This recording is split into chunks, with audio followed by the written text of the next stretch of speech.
everybody. I'm Candid Frank. He's Eric William Freeland, and this is Leaf Talk, and this is Red Maple Leaf Talk. But of course, the Blue Maple Leaf enters into the conversation from time to time. And as usual, it's about players who are Canadian, even if they're playing internationally on other teams and such. And of course, it is Canadian teams that have Americans on them. We're okay with them as well. And so we always start in the most important time of the year, of course, and that is playoff time. And the Leafs are in the middle of that, at least on the golf course. But they do have some news on their front. And of course, it's been going now for a couple of weeks. And that is, of course, the hiring of the new management team. We don't know whether there'll be a president. We don't know whether there'll be a president and a GM. But we do know there's going to be a GM. It just depends on if that GM has other titles as well, or if they bring in somebody separately. We've heard about Matt Sundin being involved. We've heard, oh my goodness, if you go on Facebook, or any other site, you'll find that the Maple Leafs, Matt Sundin is very upset with Austin Matthews and William Nylander. They need to be more loyal to the Maple Leafs. It's all BS. That stuff's all BS. Anybody that has followed Matt Sundin since his career started, and I mean even as a rookie, that guy doesn't say much, and he's pretty self-prepared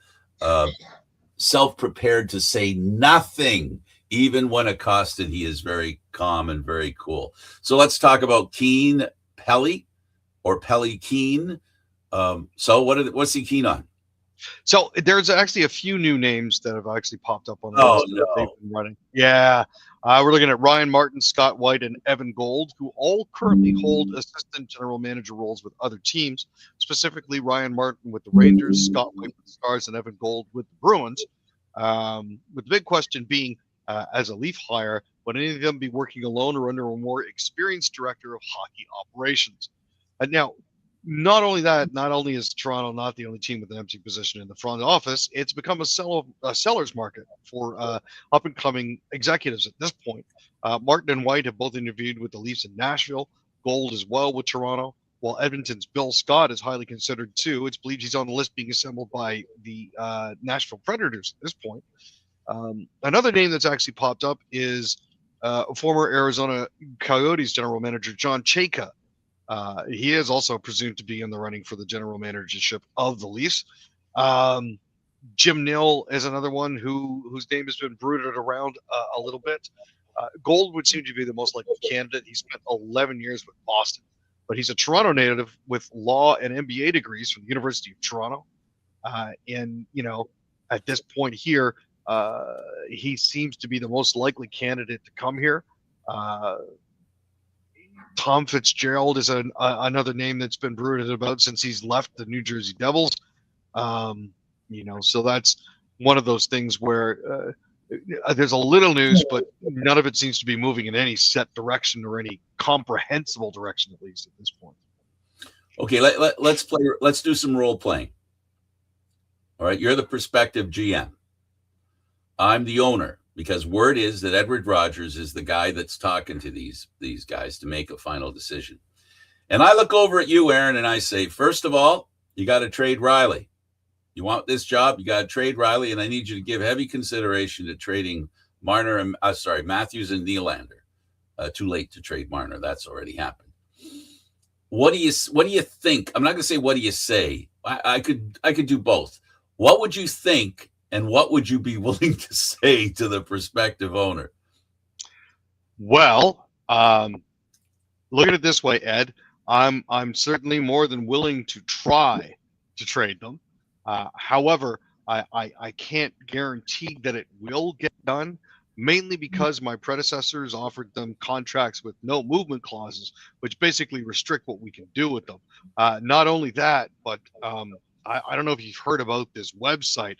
It's called puckpedia.com.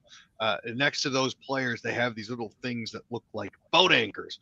That means that it's going to be very difficult to move them, specifically because there's a lot of money tied up there. I'll do my best to move them and get a good return for them. Don't get me wrong. But if my actually getting this job hinges on my being able to trade them, you can pound salt. All right, you finally got to where I'll start. I would look at him and say, listen, it's been really swell talking to you, but I have to, even though I'm not working for you, never worked for you, but I'm going to give you an exit interview on the interview.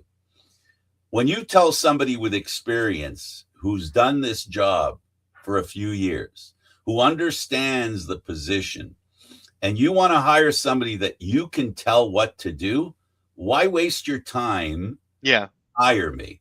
So my suggestion to you is to go back into your office and give some thought to, if you're going to hire somebody, you have an obligation to your fans and to your company to give them the authority to do what you're hiring them to do. Been nice talking to you. See you later. That's the problem the Leafs have to overcome.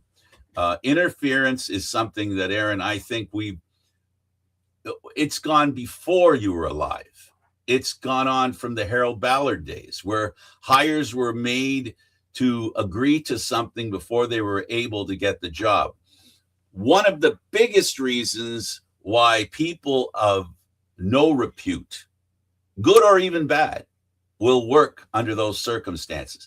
Because if I have the confidence to do the job, and I think I know what's going on, and I've seen how winners win and how losers lose, there's a line of distinction there where loser fits and winner fits. And that's not the doing that. If Edward Rogers is making their hire dependent on a decision that he's made that has nothing to do with financial stuff, that has nothing to do with the brand directly, I agree with you. Pound salt. Okay, why do so many former Maple Leafs are showing up on playoff rosters? Why is it that are they showing up, Aaron? Well, the long and the short of it is they're good players. They were just not used correctly. And it's puzzling to me because, you've got Fraser Minton with the Bruins, along with assistant coach Steve Spott, who used to be with the Marlies. And you've got the Sabres with Connor Timmins. You look at Carolina, there's Freddie Anderson, James Reimer, Travis Green. All those guys are back in the playoffs. You look at Pittsburgh versus Philadelphia.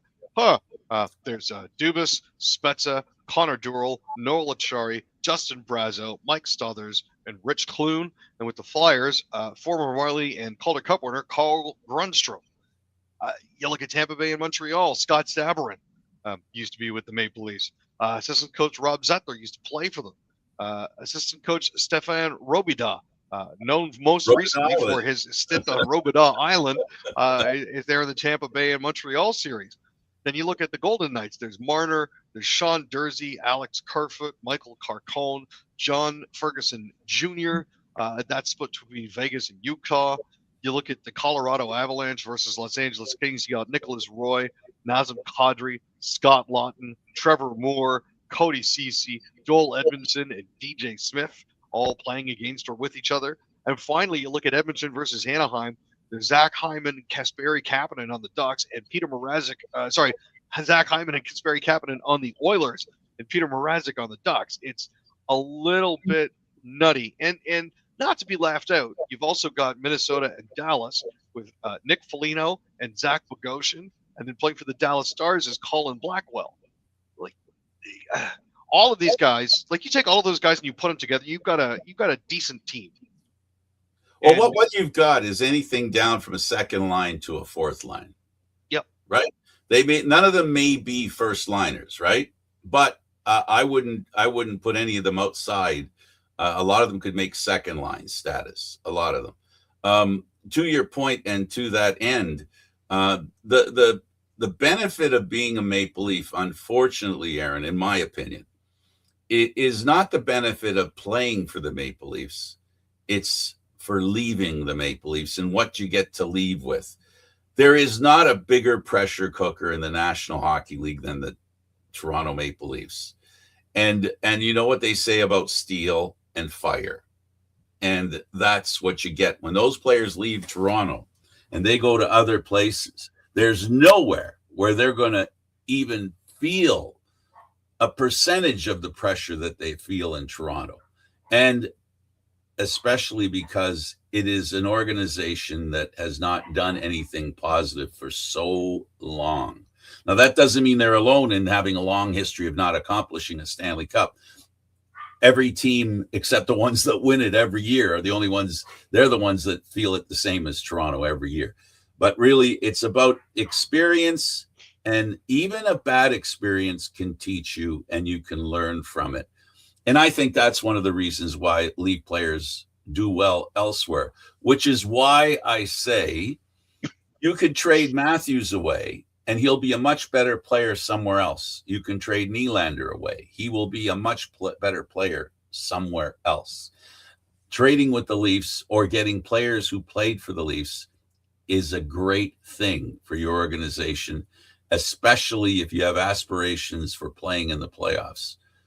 Only because the desire to win in the playoffs obviously is sparked on Toronto. It just hasn't been engaged by Toronto. So that's my little rant. Let's go over the PWHL and the Golden Eyes. So the Golden Eyes finally managed to get themselves another win, even though they were no longer in the playoffs. They did decide to show up. Fans did decide to show up to cheer on their team. The good thing is with that win, the Golden Eyes, by beating the Victoire, have managed to add 3 points to their haul for what's called the Gold Plan. Now, we've mentioned this on the broadcast before. When teams are mathematically eliminated from the playoffs, they go into a second pool. In that pool, depending on the number of points that you get, that determines where you will actually draft at the end of the year. So by getting wins after you've been mathematically eliminated, that serves you in good stead. The team was hosting a South Asian Heritage Celebration Night, which included Punjabi Gita and Bhangra dances during TV timeouts. Arshdeep Bains dropped the puck for the average. He's from the Abbotsford Canucks.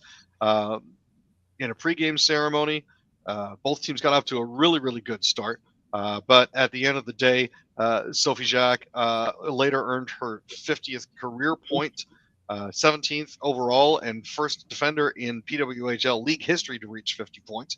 So that was a massive landmark for her. I know that it didn't quite go the way the Golden Eyes were hoping, but they're making sure that they get a few points in the bank when it comes to making sure that they draw and draft well, at least for next season.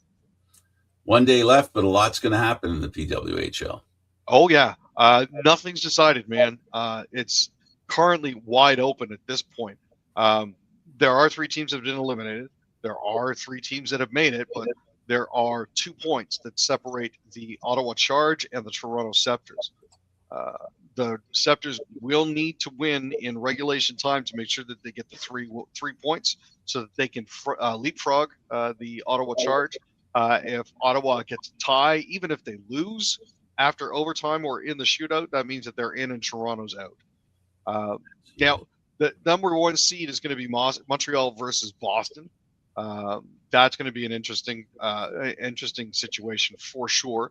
And when it comes to the Gold Plan, it's going to be the winner of the Vancouver versus Seattle at this point.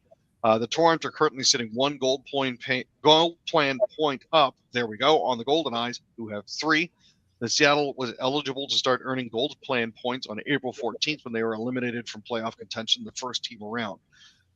So, end of the day, and not a lot has still been decided. There's still opportunities for teams to fall into and out of the playoffs. There's also the opportunity for teams to improve their standing. The Raptors, Aaron, they came back and won the game, and they did it without BI, and that's surprising. That's a bit of a tough haul, but they did it with some interesting players in the lineup. For sure. I mean, it was a really hard-fought game for them. They ended up winning with some absolutely red-hot shooting from Jamison Battle in the fourth quarter. They managed to finish the game with a 126-104 win over the Cavs after losing the first game. Was it 126-113, and the second game 115-105. Barrett got 16 of his 33 points in the fourth quarter, so that was massive for them as well. It's one of those situations where the Raptors actually got back to the type of ball that made them successful during the season. They also found mesh. Yeah. They weren't doing that in the first two games. They were shooting really well in this game. They were at home cooking, that whole thing. That little bit of spark from the fans who are very supportive of the Raptors, and they came out at the end of the second half, and they really blew the doors off, off Cleveland. Up until then, they were tied. I think it was 54-54 at the half. So they had a really great second half, and they were really battled. And Battle was one of the ones that battled the best for them with 14 points in the fourth quarter. Let's talk about the Blue Jays, and the name Springer comes up. Well, he did just break a toe, so he is going to be out for at least the next 4 weeks. His contract actually terminates at the end of this season. The rumor has it that his home in the Lawrence Park South area is actually on the market currently, and it's listed as $6.445 million.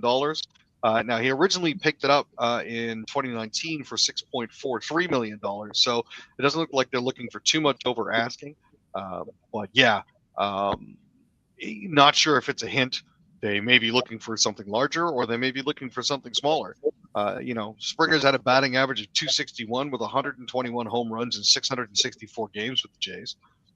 He was the hero during Game 7 of last year's ALCS against the Seattle Mariners, hitting a clutch home run to help the team advance to the World Series. He has had a reduced role lately, mainly because of mobility issues in the outfield. The fact that he's breaking his own toes now with foul balls doesn't sit well for that at all. But we'll have to see where it all comes up. This is probably all just fluff and rumors and what have you. But sometimes it's interesting to keep an eye on that. He could have it out there just to get an idea. He doesn't know what's happening after this year. He doesn't know if he's going to stay in Toronto. He doesn't know if he's going to go elsewhere. He doesn't know if he's going to play next year, because this is another year where he's had an injury, right, that he's had to deal with. And at some point, I can't imagine how much it eats away at you when you have to sit there and not play, but this is an injury that has nothing to do with age. It has to do with not making good contact with the baseball. Which, technically speaking, could be part of old age, because you move a little bit slower and you don't see everything as sharp. Yeah, no kidding. Speaking of Blue Jays, let's talk about Lucas. So Nathan Lucas has been having some issues. I don't know if you watched during the early part of the month of April, but, he's been suffering from vertigo. So he actually went to see a vertigo specialist in the second week of April. The fact that he started 0-23 was really a good indication that things weren't necessarily going his way. But, since then, he says, I know it's not done. It's still kind of there. But the exercises that they gave me and the medications, I've just got to stick to it. Hopefully we're over that hump. It's his last 6 games, he's been playing a lot better.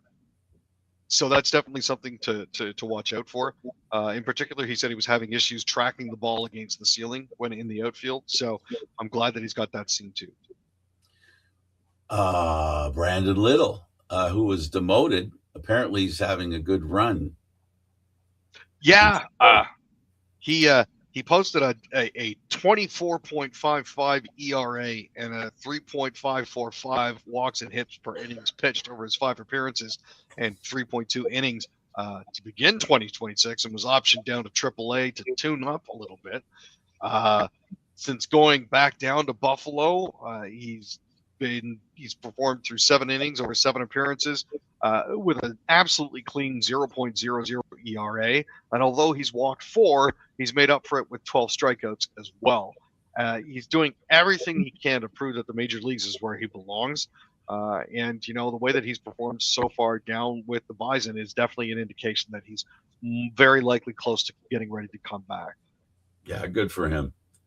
How about those Islanders and the team they're going to drop in Hamilton? So Islanders Holding LLC actually recently filed some trademarks for 3 names for a new AHL team for their Bridgeport, Connecticut affiliate.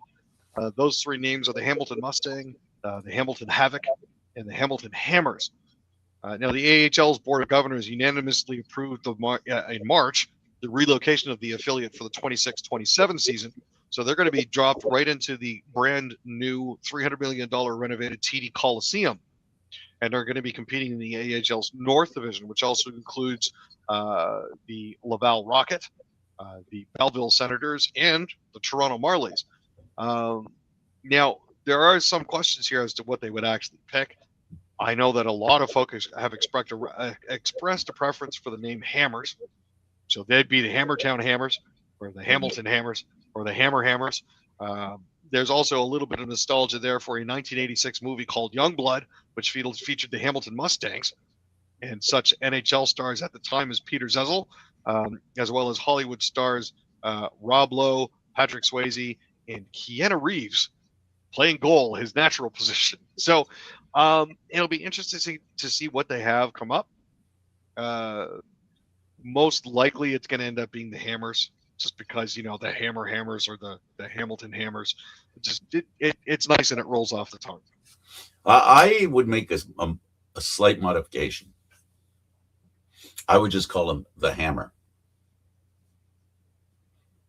So the Hamilton Hammer? No, just the Hammer. And you could put after it the Hammer of Hamilton. Oh, that could work. That's what I'm saying. That's what I'm trying to say, is that you know, I think it would well, you know how Utah's name last year drew a lot of positive interest when one would have thought it would have drawn negative interest because they didn't have a nickname, really, right? And I think it would be cool, and I think Hamilton, they could handle some of that cool. But anyway, the Hammer is associated with Hamilton all the time. That's what they're known as in the community, and sharing that knowledge and that information with the world would be a good thing, or at least in North America, being the American Hockey League. Let's talk about the playoffs. They've begun in the AHL round 1. Yeah, there are actually 23 teams that qualify for the Calder Cup playoffs, with 5 rounds of playoffs leading to the crowning of a Calder Cup champion. The playoff field includes the top 6 finishers in the 8-team Atlantic, the top 5 in the 17 North, and the top 5 in the 17 Central Division, and the top 7 in the 10-team Pacific Division. So it seems a little bit unbalanced, but the 1, 2, and 3 teams in the Central, the 1 team in the Pacific, the 1, 2, and 3 teams in the North, and the 1 and 2 teams in the Atlantic get first-round byes. Everybody else gets to play with best-of-3 series. So what we've currently got is we've got the Charlotte Checkers and Springfield Thunderbirds. Charlotte's up in that one, 1-0. The Hershey Bears have already completed their 3-game series against the Bridgeport Islanders, winning 2-0. You got Milwaukee and Manitoba, Colorado and San Diego, Henderson and San Jose, Coachella Valley and Bakersfield. And you've got the Ontario Reign, Chicago Wolves, Texas Stars, Grand Rapids Griffins, Syracuse Crunch, Cleveland Monsters, Laval Rocket, Wilkes-Barre Scranton Penguins, and Providence Bruins waiting for everybody after the preliminary round. And that Ontario team is from California. Yes, that's right. Yes. So don't get fooled, folks. That's where they had the toilet paper fire. And yes, Hamilton fans, your team's out of the playoffs already. That's his tradition. Not a good sign. Not a good sign. That's the team that's coming. Let's talk about Solomonson in the AHL. He's returning. Yeah, Solomon is actually coming back. The Moose are actually finding themselves in a must-win game against the Milwaukee Admirals. Game 1 did not unfold the way that Manitoba had hoped it would. The Admirals set the tone early, scoring twice in the opening period. One of those came from Brady Martin, who recorded his first AHL playoff goal against Moose goaltender Thomas Milic. That added to Martin's growing profile, but just a month after he was selected 5th overall by the Nashville Predators. They kept the pressure on during the second period, and then at the end of the day, walked away with the win, which means that now the Manitoba Moose have to win or they're done. Absolutely. Now let's talk about the Leafs. I mean the Marlies, and their goaltender, their Russian goaltender that played for the Leafs there at the end of the season. Yeah. Started him and got a shutout. Yeah, they made a really good choice with him. Akiyama finished the regular season with 21 wins and a .904 save percentage in 37 games. Hildeby had 10 wins and an .898 save percentage in 23 games. So there's the difference there. But yeah, he stopped all 16 shots for his first playoff shutout in a 5-0 win over Rochester. The Marlies are actually playing again in Rochester tonight, starting just over half an hour. Glad to see him get some of that. Lettieri also had a hat trick in game 1 against Rochester, Vinny Lettieri. So that helped out a lot as well. Michael Pozzetta also had a goal. He actually scored the series opener to make it 1-0, which is handy. And it took Rochester almost 9 minutes to actually get their first shot on goal. So healthy sign now for the Marlies. And Rochester is the Buffalo farm team, Yeah. for those that are interested. The Leafs signed Puig, former Major League Baseball player, and that, of course, is the CBL. Yes, so the Canadian Baseball League Toronto Maple Leafs, who play with Christy Pitts, have signed Puig to a contract for the 2026 season. It's apparently the largest in CBL history. He hasn't actually played in Major League Baseball since 2019, where he played in 149 games between the Cincinnati Reds and Cleveland Guardians.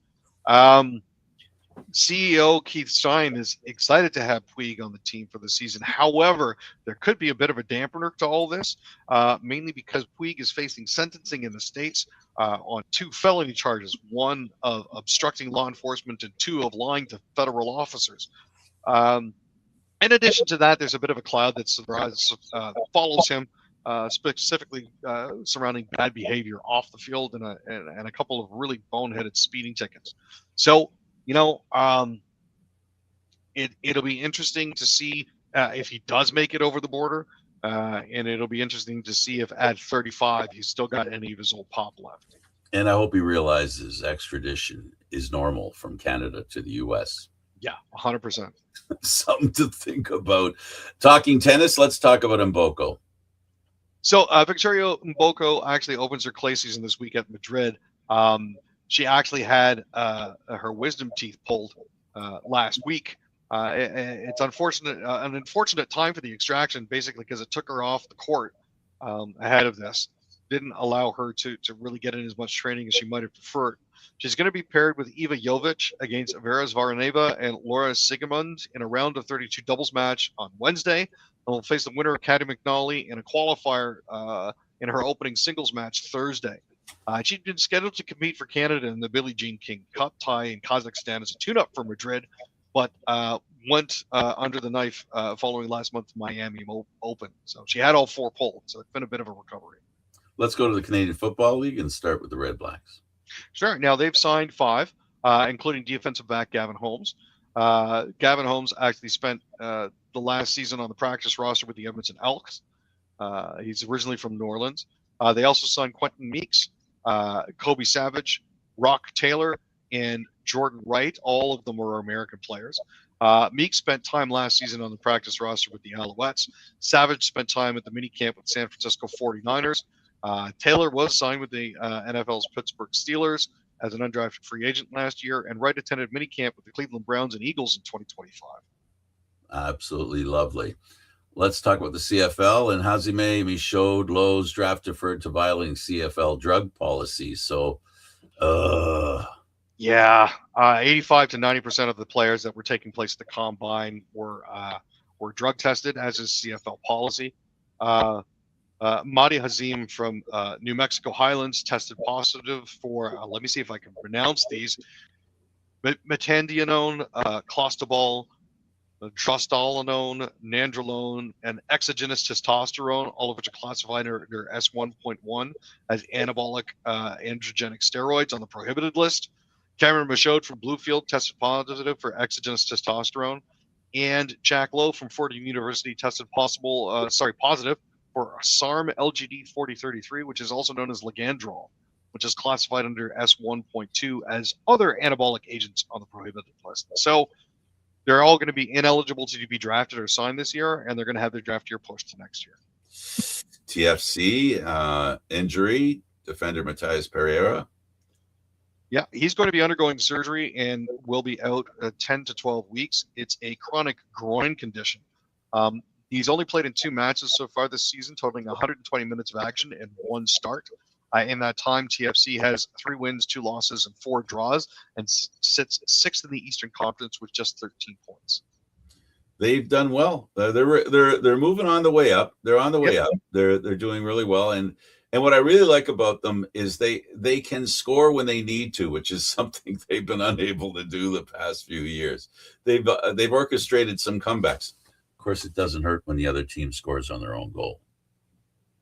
No, that's also really handy. Did you see that goal? Did you see that did. goal? Oh my God. Oh my God. Oh my God.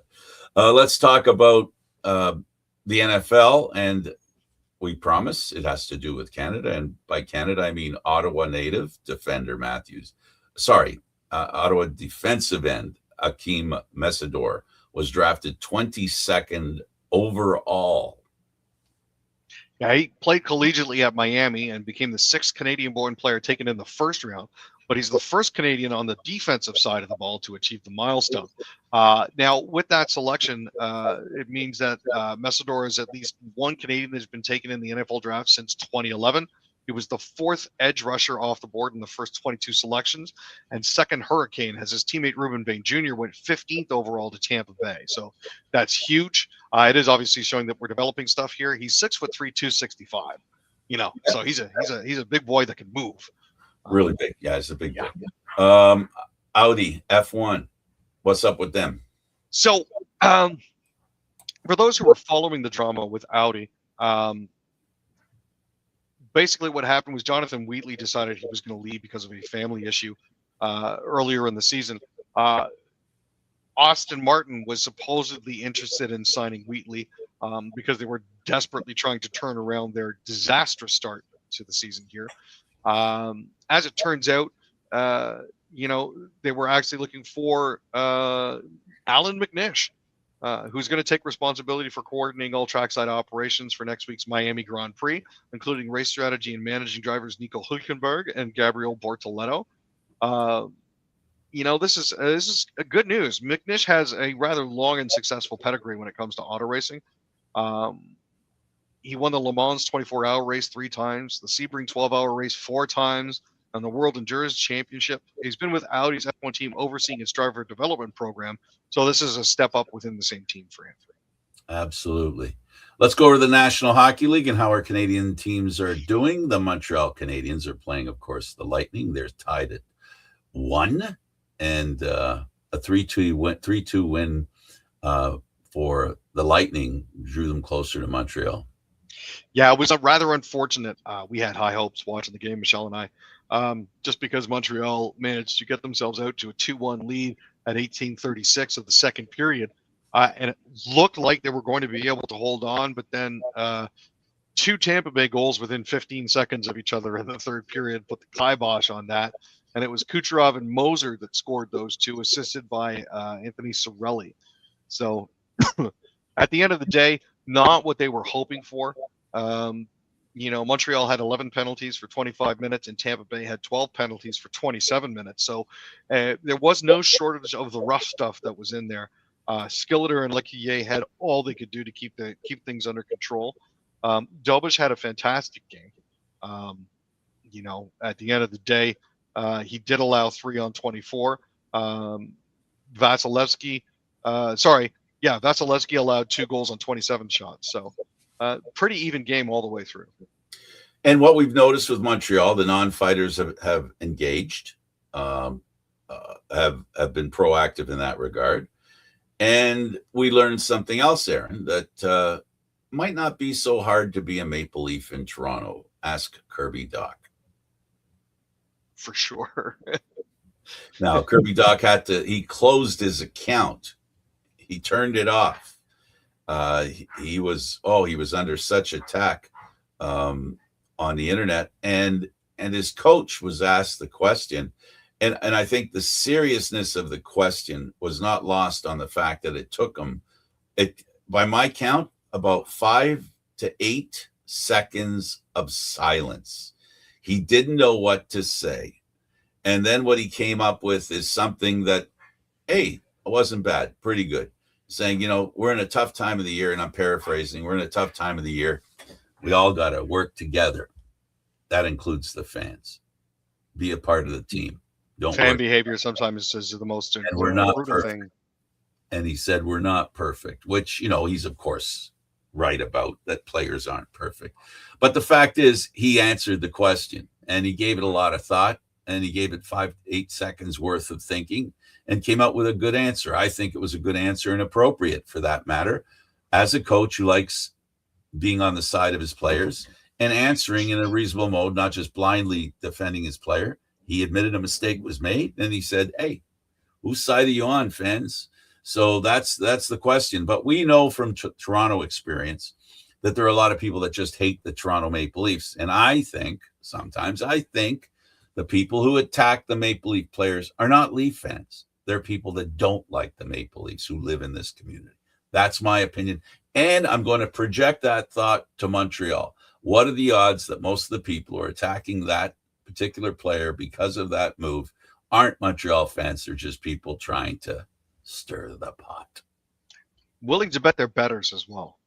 And it could be that too. You mean the loss of money, and that would take it personal. Yep. The Canes, they take a 3-0 stranglehold on the Ottawa Senators, and I'd like to talk about the headshot after you're done. For sure. Carolina jumped out to an early lead, 5-13 into the game when Logan Stankoven scored, assisted by Taylor Hall and A. Robinson. But after that, Montreal tied it up in the second period at 16:06 with Drake Matheson scoring and Nick Cousins assisting. We had hope. I turned to Michelle and I said, hey, there's a chance. We're almost done the second period and they're tied. And within seconds, and this is my fault, Ottawa fans, I'm sorry. I would like Ottawa to send me to China. Carolina scored. It was Blake assisted by Miller and Hall again. Five penalties for 10 minutes for Carolina and 4 penalties for 8 minutes for the Ottawa Senators. Some questionable calls in this one, not going to lie. That goal was a questionable call, missed, but go ahead. 100%. But, Anderson allowed 1 goal on 22 shots, and Linus Ullmark allowed 2 on 27. McIsaac and Sharon didn't do a bad job when it came to refereeing, but there were things that I think that they missed that they definitely should have called. That's going to lead into, I think, our next story, if I'm not mistaken. Yes. But I'll lead into that story. That goal that they got, Stankoven did the imitation snowplow and pushed the 2 Ottawa defensemen away from the forward who got the puck and shot the puck into the net free of any obstruction whatsoever. That's interference. And we've seen it in that series. And, it was funny watching the desk guys. The host brought the Leaf situation back into play, the Tavares interference call that cost the Leafs dearly in that playoff series. He reminded everybody, and the joke was that there were a lot of Leaf fans curling up on their couch in the fetal position after hearing that, which is probably true. But that goal that helped them win, it was a goal there was interference there. The 2 defensemen were pushed. But the one that he had beside him, that was definitely interference, especially considering the penalty that was called earlier in the season. Sanderson out with a concussion. This is the next subject matter. A 2-minute penalty awarded. Not enough. No.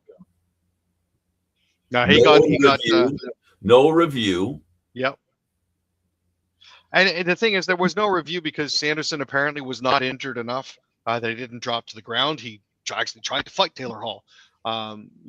He stayed in the game for a little bit, but eventually headed down the tunnel. The original supposition was that it was because he had blocked a shot with the open palm of his right hand, but it later turned out to be not the case. He had 2 assists in this series, both coming in game 2, but there was absolutely zero supplemental discipline for the fact that while Hall did hit him with his shoulder, the primary point of contact was the head, and that definitely should have been called. Artem Zub is another walking wounded for the Senators. He left game one with an injury, but will also be unavailable for Saturday's game. So this is an ongoing issue for the Senators. They've already called up as many of the Sens, the Belleville Sens, as they can. I don't know if they can get away with calling up any more. I am not a doctor. I'm not a scientist, and I can only repeat what I've learned from people who are and seen in life, that head injuries don't necessarily become a problem right away. There have been head injuries, where people have dropped dead hours later, where the damage is done, but they're still, they seem fine, but they're not. When it comes to concussions, the side effects of a concussion do not always appear immediately. We're so used to seeing a guy laying on the ice, right, that we think that's the only way concussions are apparent. The only way to know a concussion is dangerous or there's been a concussion is brain testing after the game. And that's probably what happened with Sanderson. And that's probably what's going to keep him out a minimum of a week. That's 3 games, which means for him to play again, the Ottawa Senators, it's got to go 7. And that just means he'll be ready to play in about a week. That he won't come back before a week because of the injury. Here's my thing. That was a headshot. There's no doubt about it. And if intent means anything, the view from behind, Taylor Hall skating towards him, he literally pushes upward through his shoulder into Sanderson's head. Anybody who can't see that, I'll give you got to be a little older. You got to be at least 5-6 years old to remember this. But you might remember Don Cherry hitting Ron in the head with the shoulder pad. And he said to him, "You think that hurts?" And I shouldn't laugh, but that's what Sanderson had to deal with, that hard shoulder pad into the head. And, that's one of the injuries they could stop. I don't know if they can do it if they padded the outside of the shoulder pads. I don't know if that's possible, Aaron. But that's an injury caused by the equipment and careless behavior by a player. That's endangering a player by doing that, driving into his head. And his shoulder was the first point of contact. There's no doubt about it. Yeah, for sure. Let's talk about the Oilers. And I guess I want to say this before we start anything. Leave McDavid alone. People freaking out because he doesn't have a point in 2 games. Just shut up. When they need him, he'll come through. Frank, I need to step away just briefly to take care of something. I will be right back. Okay. Give me about 2 minutes, okay? But Okay. you got this, buddy. My headset's going to be on. All right. I got this. All right. Do I really know what I'm going to do here? Okay. So he wants to talk about the Oilers and the Ducks. So the Ducks are the Anaheim Ducks. And they're a team that didn't make the playoffs last year. They're a team that's playing the Oilers. And the Oilers have a lot more experience than the Ducks. And that experience, I think, is going to give the Oilers a great opportunity to win. Now, what the Oilers have to do is their big guns have to. And I like what the coach said when he talked about his top 3 guys. He talked about McDavid not playing up to speed right now, but he connected them in the power play with Hyman and, of course, Draisaitl. Hyman and Draisaitl are just coming back from injuries. And as the coach said, they need time to get back into their groove. And when they do get into their groove, they're going to be very impactful. So, yeah, I think the Oilers are fine. They're going to play tonight. They're a Canadian team, so I'm pulling for them. This one, the Canucks talking about Adams being their GM. He's the guy that left Buffalo, and the moment he left Buffalo, Buffalo got really good. Does history matter? I hope so with the Canucks. I'd stay away from him for now until he can show that he actually has the ability to create a winner. Now, Doan's a different story. Doan's been around the league for a long time. He's here with the Leafs right now as a special assistant. Can he be a general manager? Well, he may not have experience as a general manager, but he's spent a lot of time general manager-ish, like in, of course, with the Phoenix Coyotes or Arizona Coyotes, depending which team you remember. Doan is a guy that I think could be a really good general manager. I wouldn't have him in Toronto, and I think the Leafs have made that decision as well. They need to have a little more experience in the position. Now, the Canucks, they've had a tough time with management. They've had a tough time with players. And they have a president right now who came out and announced that he was going to lose a player, Hughes, because he didn't want to play in Canada. He wanted to play in the U.S. He wanted to go to U.S. team, which he did. That doesn't set the next GM up real well. Not in my mind, anyway. Aaron's back, and Aaron. So you said you heard what was going on. Yeah, it certainly makes things more difficult. And you know, I agree with you when it comes to Kevin Adams being on the GM list. Shane Doan has been a special assistant to the general manager here in Toronto for a little while as well, though. So he's been getting his feet wet in that regard. He's part of the platoon that Brad Treliving has had up front. You know, if the president of hockey operations, Jim Rutherford, steps down after the NHL draft, that's going to make things interesting as well. I think at this point here, it would be a very risky proposition for them to try. I know that they've had issues retaining talent in the past. I know that, you know, what's in the face? Quinn Hughes wasn't necessarily happy to be there. Neither was JT Miller. I thought they'd managed to solve those issues, but it appears that the problems go deeper than that. But I'm in agreement with you in this one, Frank. Here, I think Kevin and Shane would not necessarily be the best of fits for the Canucks. And again, I'm not saying that Adams can never be a really good general manager, but if I own a team or if I'm running a team, I'm going, show me you can be, because right now all I've seen is that your departure matched the acceleration of a team. So there's something, and Aaron, you said something there that I wasn't thinking, that add that to the list. This is a team with some sort of problem that needs working on. Yeah. Sounds like the Sabre problem. Now you're going to put Adams in that situation. Maybe he learned something from the Sabre situation, because clearly the problem wasn't the players in Buffalo, right? Clearly it wasn't the players. So in Vancouver, is the problem the players, or is it the GM that got fired? But still, I would, if I were Vancouver, I think they owe their fans somebody with a little more ability that you can, sell. Like I just don't think Adams is a good sale to Vancouver fans. They're not. No. They're not. They know what's going on. They know hockey. They know the NHL. They know what's going around, in the NHL. And having Adams come after he left Buffalo, I don't think that would be a non-starter. Doan, I'm glad we both agree that he has some experience. But I think what they need to do is they need to figure somebody out that can help. It's like Toronto's situation, right?